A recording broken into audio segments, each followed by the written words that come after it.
I learned a lot from my mom during those years, in spite of the fact that we knocked heads a bit. The natural But family dynamic. she used to tell me things like, keep your adverts short, snappy, and schlent.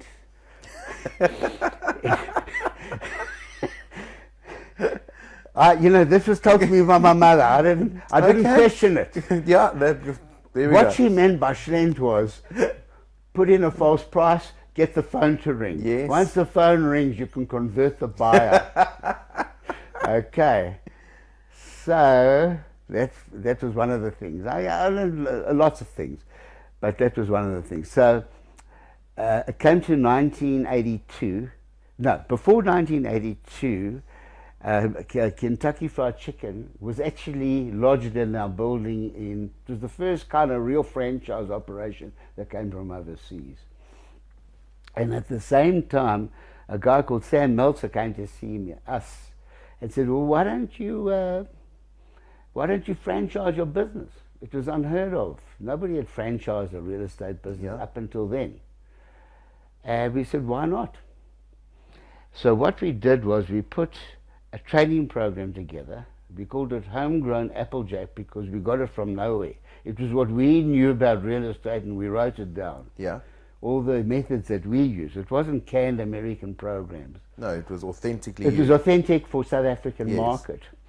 And then I had 50% of the business with her, the new business, the franchise, AIDA Real Estate franchises.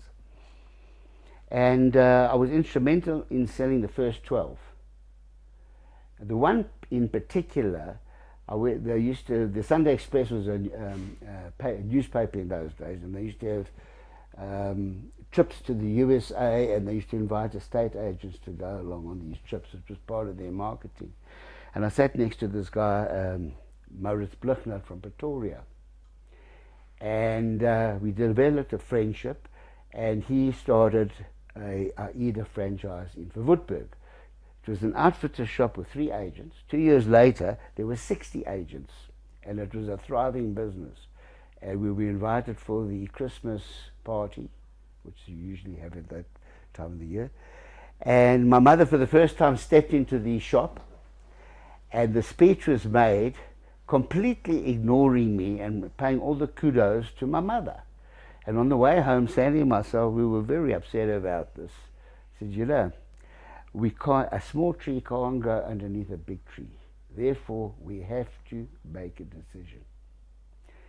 And the next morning, we were miserable. We went to Hartbeespoort there and sat on the bonnet of our car, looked into the distant nothing, and said, you know what, we've got to start our own business. And that's when we made the decision to start Lou Geffen Estates.